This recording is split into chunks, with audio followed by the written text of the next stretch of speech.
Hi guys, welcome to the Great Indian Rooftop Garden channel.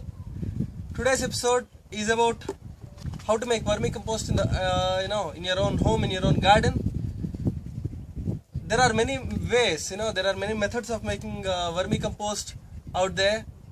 But after 4 to 5 years of doing it at my own home and after listening to various permaculturists talk about it, I came up with this method after looking at a lot of YouTube videos. By the way, I came up with this method which is kind of easy to do at your own home. Now, for that, what you need is about a 20 liter bucket. You can have a taller one, you can have a big drum, that's alright. This one just serves fine for a single family, a family of 2 or 3. Then get a lot of holes drilled all around it. Right? I have got holes all around the place on this bucket. That is to provide aeration after we put in the worms, and that is to get all the leachate out of the worms, out of the vermicompost. Now, this is the first thing you need. The second thing you need is a tray. I'll talk about why you need a tray in a moment. Next, you need some grass and grass cuttings and anything stringy. If you don't have any of this, you can have newspaper. What you do is, you can even put in hay if you don't have seeds in your hay. Now, what you do is, put a bunch of this at the base of the bucket. Just dump all this in your bucket. If you don't have this, sorry for my gymnastics there, get a newspaper. As Bill Morrison says, you can convert bad news into good news. There is another way of converting bad news into good news, which is great compost. Now you take your newspaper and tear it out into strips. Now mind you, most newspapers have heavy metals in their ink, and they have bleach in the paper. So this is the second best thing. The first best thing is some kind of a hay or grass or weeds, sticks, whatever. Stick mulch works great. You just need a handful of sticks. I am doing this just to show you guys, right? Get a lot of strips of paper. This is just a sample. Get a lot of them and very loosely put them at the bottom of your container. Now for my container, I am using all the weeds from my own garden, and I am going to use some sticks that I have got. Sticks like this. These are Lucina sticks. Lucina leucofolia, Subabul in Telugu. What you do is you just crudely break them. What you are creating is a layer so that there is no compaction. All the compost doesn't get compacted, and there is free airflow and free drainage in the bucket. That's all there is in the bedding. This is called the bedding. Some people out there on YouTube are doing it with newspaper, which is excellent. Just take stuff like that, shove it in at the base of your container. That's it. Then what you need to do is take a bit of vermicompost that you already have. Just add a little bit of vermicompost at the base, just a little bit.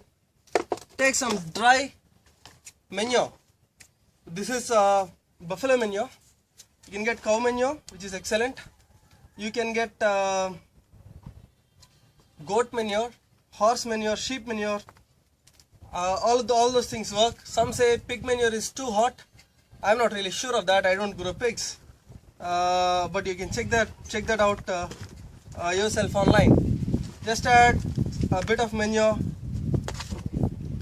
a bit more compost like that. Be very rough, not a problem. The worms are there to set things right. Dump a bit more, a bit more of this, right? Then give your container a nice good shake, and inside that's what you see. I hope you can see that. Now after you do this, you need worms. Where are those worms? Now you can make compost with earthworms, but most earthworms dig so deep that your container doesn't hold them. And by the way, most earthworms eat soil, and they consume soil biology, not just organic matter. Right now I am using red wigglers. These are available in India in any nursery. I think they are available as compost worms. They are called compost worms all around the world. You can get a handful of them from any nursery or anybody else who is doing vermicomposting. You just need to take the worms. Now this is a bit of old vermicompost that I've been making. I hope you can see that there are worms inside. There. Just add them like that. All you need to do is cover it with a handful of leaves, vegetable scraps, whatnot. Here I've got some nitrogenous leaves, just adding them there. You can add banana leaves, you can add vegetable scraps, you can add all kinds of stuff to this. Just remember, do not add cooked food or meat to this because it will attract maggots. It might attract other insects that will eat off your red wigglers, and it will stink like hell. So do not add those things. Do not add anything pungent. Don't add chilies, garlic. Do not add your citrus. No lemon, no orange peel, none of that. Just add anything that's soft. Potatoes are fine, cucumbers are great. These worms would marry you if you give them a piece of watermelon. They like watery stuff. Banana peels are great, bananas are great. They add a lot of nice potassium content to your vermicompost. You can add a lot of garden scraps, things that you pick out from your garden. Just make sure that your garden scraps do not contain any diseases, right? Just because these things, this will not kill off your blight. For that you need a hot composting method. This is as it is. It is just the worms eating through the organic matter that is rotting and converting it into a compost, a humus based organic mix that is great for your soil. Each red wiggler is a vegetarian essentially, is a decomposer, and its gut has a lot of beneficial bacteria in it that will help balance your soil out. There's a lot of good soil bacteria that will develop out of it. It will also provide a kind of a biological film, a biological layer that will protect your plants from other diseases. Now, our skin has a fine layer of bacteria and fungi which are very, very beneficial. It's a biofilm that we have that protects us from a lot of diseases that are in the air.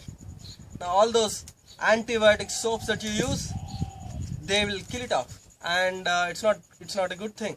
Similarly, plants would love to have a biological film around them, and soil bacteria are a kind of a biological film on the soil to protect your plants as a primary defense mechanism for all the fungal diseases that your plants might get.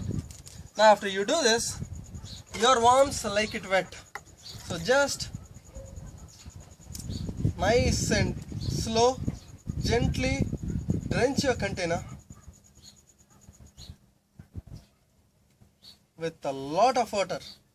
We have added the bedding, so there is not a chance that there will be too much water. Just keep adding it if you have a doubt whether it's enough or not. You can even just flood the whole thing and let it come out, let all the water come out. That's also fine. Just keep on adding water. And after you do this, you might want to protect your worms from birds, from rodents and rats, from mice, from ants. So better to keep a wet towel, an old cloth on top of this, and that will keep things cool. Also keep the container in a shaded place. That's all you have to do. And every day all you have to do is take off that protective cloth that you keep on this, add a bit of food scraps into it, give it a little bit of water, cover it back up, and you do this until the container is full. When the container is full, you can separate the worms from your compost, use the compost in your garden, and start the process all over again. For a family of 2 or 3, this bucket will take about a month or 2 at least to fill up, depending on how much you filled up already. I have filled mine up till this point. This much, I think it will take another 2-3 months for me to fill it up, So not an issue there. You can use this for a couple of months, then you will get a lot of compost. That is one yield from this element. This, by the way, this is basically how you do vermicomposting in your house. Very simple. Let me recap it for you. Get red regular worms or compost worms. Get a bucket, get a container, drill holes in it. Get some bedding material. Stick mulch is fine, newspaper is fine, but newspaper has heavy metals and bleach, so be careful. Still, you can use that if you don't have anything else, because it's not in such heavy concentration. I prefer hay, I prefer mulch. Next, you need dry manure. Manure has little bits of green in it, which are like the staple food of these worms. So in case the stuff that you're giving them is not palatable, they'll enjoy, they'll mix it up thoroughly along with the manure that you have already given there. Then have a bit of vermicompost to give them the necessary biology ready-made for them, and just have a handful of food scraps around you. Just layer them in, first the bedding, then put in the vermicompost and manure as layers, as a mix, whatever. Then add your worms, add your food scraps, water it, cover it with a cloth, and that's basically it. Every day you keep adding to it. It'll give you a vermicompost in a month or two. By the time the bucket fills up, you'll have beautiful, very nutritious vermicompost. Now that is, getting vermicompost out of this is one yield, but a more important yield from this is actually the liquid, the leachate that drains out from the container. This is the stuff that already leached out. I hope you can see the color. It's like coffee or tea. I'm just adding it back in, not a problem. It will drain off again. Now that is full of beneficial bacteria, awesome bacteria. That is like a tonic for your garden. Just keep adding that every day to your garden, and you can see magic happen to your plants. You can even do a foliar spray of that to your plants. It will protect them from a lot of diseases, a lot of fungal diseases, because that will give, as I said, a biofilm on top of your leaves. Now, do not use that on your leafy vegetables. Beware, this might propagate things like salmonella and other amoeba and can spoil your gut. So, do not use them on your green leaves, but use them on tomatoes, on your veggies, not a problem, because it's easier to wash off your veggies thoroughly when you are going to eat it. If you are going to eat it right out of your garden, beware, do not spray this on that. Just be aware of that, be a bit careful about how you do things. Other than that, this stuff that comes out of it, you can bottle it up and you can store it up till 6 months. After that, all you need to do is give it a good stir, and you can use it and it still do wonders to your garden, but the fresher the better. And one other thing, you can dilute this up to 20:1, right? One part this, say 1 liter of this with 20 liters of water. Amazing stuff. It is probably the best instant boost that you can give your garden, give your rooftop garden, container garden particularly. This is about it, guys. Just keep on doing this. Do not throw your food scraps into the garbage. It's a tedious thing to separate it. It will breed all kinds of insects in your dustbin, spoil your neighborhood. Don't do that. Just keep on adding your veggie scraps to your vermicompost and keep on adding that nutrition back into your soil, and that's a nice way to go about it. Now, is this enough? Is this all you need to, as a nutrition for your garden? No. Keep watching. I'm going to make a series of videos now explaining to you the basics of maintaining soil nutrition in your garden. Thanks for watching the Great Indian Rooftop Garden channel. Hope this has been useful to you. Have made it fast. I have really gone through it quickly. I hope I haven't bored you with stuff. Any doubts? Please put them in the comments below. And before we leave, I just need to let you know that the same video will be made in Telugu by my fellow gardeners and permaculturists, my friends Kalyan and Madhu, on their own channel. Wait for that channel link. We have not yet decided on the finalize the name of it, so I can't reveal it to you. Once it is finalized, I'll put a link below this video. Anybody who wants to watch it in Telugu can watch it there. This is English. Hope this is helpful to everybody in India and around the world.